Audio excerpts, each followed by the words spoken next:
Here are some things that disappeared in 2024. So Microsoft Paint 3D was shut down in November because there allegedly wasn't enough users to justify keeping it around. Google Podcasts are no longer available and instead entirely replaced by YouTube Music. Apple is discontinuing the Lightning to 3.5mm headphone jack adapter as they're moving towards USB-C compatibility across all devices. Apple also discontinued Apple Pay Later, their buy now, pay later service, and also all of these outdated devices. The Jaguar F-Type was discontinued as it's shifting its focus to electric vehicles, along with these vehicles as well. On the fast food side, Panera got rid of flatbread pizzas and charged lemonade, while Taco Bell discontinued Chipotle Ranch grilled chicken burritos and the $5 classic combo. Costco got rid of churros and instead brought in the double chunk chocolate cookie, which are surprisingly not even a year old yet. Girl Scouts removed raspberry rallies from their inventory, and grocery stores removed Marmite peanut butter as they weren't meeting demand to justify continuing with production. And finally, Cadbury discontinued its beloved Dairy Milk Winter Orange Crisp chocolate bar, so rest in peace. These are some crazy facts that will mess with your perception of time.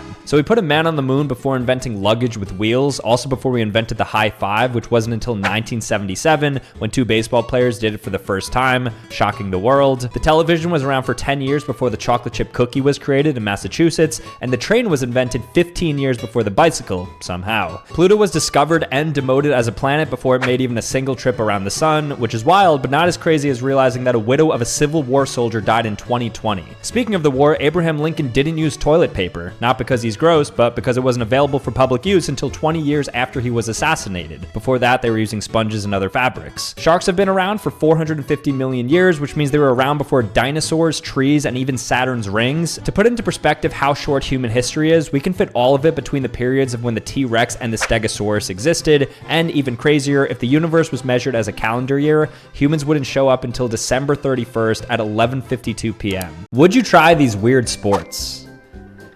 Cheese rolling looks pretty fun. That's an ACL tear waiting to happen. I remember seeing Speed do this, but that's kind of wild.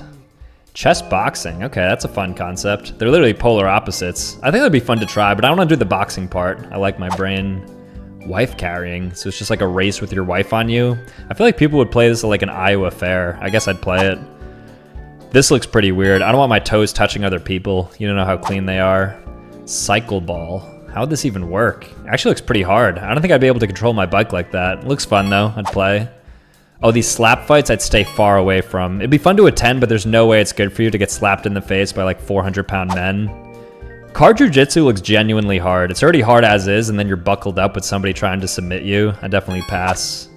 Extreme tag looks fun. I'd like to play this for sure. I definitely get hurt, but it looks like a good time. And then I'm not sure I'd want to oil wrestle another dude, so I'd pass on this. These are some of the craziest jobs in the world. So in China, you could be a professional mourner to attend funerals and cry, helping them to create a larger, more respectful atmosphere for the deceased. China also has dedicated panda sitters that interact with pandas and make sure that they don't get themselves into any trouble. Japan has many interesting jobs like rent-a-girlfriends, which is exactly that, passenger pushers, whose job is to push people onto the trains during busy hours, and professional cuddlers who get paid to cuddle up against lonely men. Professional sleepers in Norway and Finland get paid good money to just test mattresses, pillows, and different sleep conditions by literally just sleeping and providing feedback. Denmark has cow fart experts that wear special equipment to measure the methane gas emissions in cow burps and farts as part of climate research. Odor judges in the US are tasked with testing and rating the smells of products like perfume, deodorants, and even socks on willing participants. We also have face feelers who feel the effects of different products on people's faces. And finally, Nepal has recently hired Yeti hunters who literally spend their entire day in the Himalayan mountains just searching for evidence of Yetis.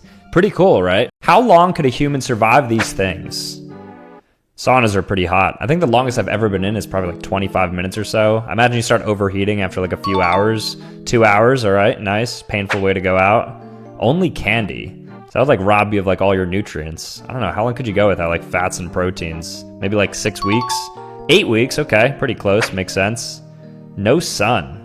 This is tough because I know humans can survive indoors without sunlight, but like sunlight gives way to like plant life and like energy, so I feel like the externalities would be bad. Maybe like 6 months? No, only 2 months. All right, that's kind of scary.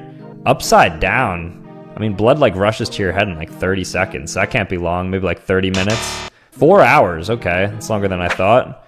In space without a spacesuit, there's no oxygen, so this would be instant. Probably just one breath's worth, so like 1 minute. 30 seconds, yep. And then without a heart, same thing, like 10 seconds. 4 minutes, really?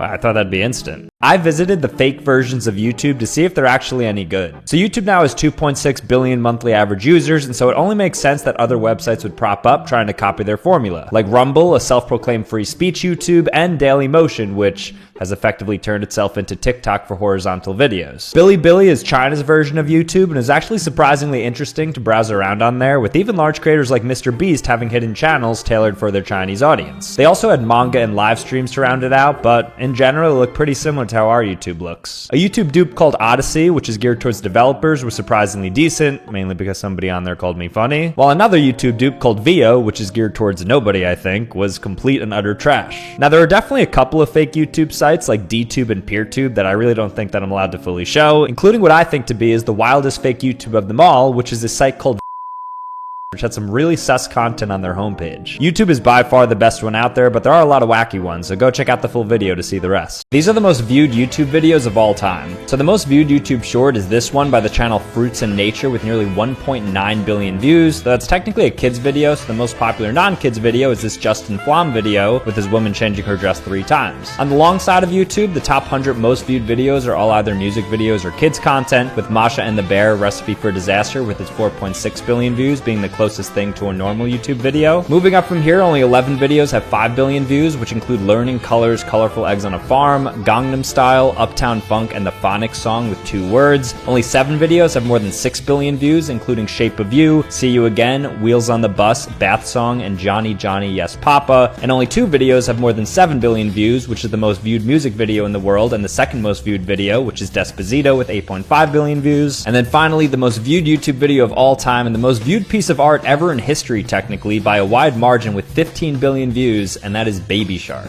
Pretty cool, right? Here are some people who accidentally became rich. So David Cho is a mural artist who painted Facebook's offices in 2005. Instead of cash, he accepted stock options, which he then cashed out for $200 million when Facebook IPO'd. Similarly, a chef named Charlie Ayers did this at Google and took stock compensation, which amounted to $40 million when he sold. An Ohio man named Kevin Lewis was at a casino and they announced the name for a jackpot that he apparently won, but upon going up to claim it, it was actually a different Kevin Lewis. However, the casino was really nice and felt bad and gave him $1 million anyways, for nothing. A man from Pennsylvania purchased a painting of a country scene, which randomly had on the back of it one of the 24 original copies of the Declaration of Independence, which he later sold for $3 million. 2 Long Island men bought a fixer-upper in 2006 that contained 7,000 paintings from a famous artist, whose family all happened to leave the artwork up when they left, which totaled $90 million of found art. And finally, a California couple was on a walk when their dog uncovered $10 million worth of buried treasure, the largest in US history. I hope they got the dog something. This is how you spend your time on Earth. So assuming you live to 80, you'll spend 27 years of your life asleep, which leaves you with 53 years left. Of these, if you go through an average of 15 years of schooling for 8 hours per day, that's another 4 years right there. And if you work a job afterwards until you're 65, you'll spend another 10 years at work, leaving you with 39 years. And this doesn't even consider commuting, which if you do, will take off an additional year, and all non-commuting transportation and traffic will take off another 5 years. So now we're at 33 years left to do stuff, and you have to eat, of course, so you'll spend 6 years eating and cooking meals, either in home or at a restaurant. And you have to get rid of that food, so you actually spend another full year on the toilet, leaving you with 26 years to go. Assuming you continue your current phone habits for the next 40 years, spending 5 hours per day on your device, you're now left with about 17 years to live, but this doesn't even consider movies or TV shows where you spend another 5 years, bringing you now to 12 years. Chores and personal care will take another 3 years away from you, so now 9, and you'll spend another 5 years total hanging out with a combination of your family and friends, leaving you with just 4 years. And this doesn't even consider how you don't remember your first 3 years of life, leaving you with just about 1 year of good time in which you can actually do something for yourself. What is the least amount of gas that you can put in your car? So living in New Jersey, I don't of course pump my own gas, and so instead I asked the gas attendant what the minimum amount of gas that she could put in my car would be. And to this question, she said she could just do $1, which I thought was fine, but I still wasn't satisfied. So I went to another gas attendant at the Sunoco, and luckily he was able to put 50 cents in, which established a new record. I still felt we could get a bit lower though, and so I drove my car to Pennsylvania because there I could actually pump my own gas to figure out the true minimum amount. Now I'm not a veteran at pumping gas, having done it just a few times, but my logic was to just give a little love tap to the pump to squeeze out a single penny's worth, and so I geared up, ready to go, and I got 4 cents, which was the record at that point. But I felt I could still go lower, and so I tried it again, and this time after tapping ever so slightly, I actually got to 3 cents, filling up my car with just 0.010 gallons. Trying to get to 1 penny though, because I thought it was possible, I tried again and then one more time afterwards, but I was stalling out at 3 and 4 cents, which means that the bare minimum you can get is likely just 3 cents at a gas pump. And I probably wasted all that gas just starting the engine. So now you know.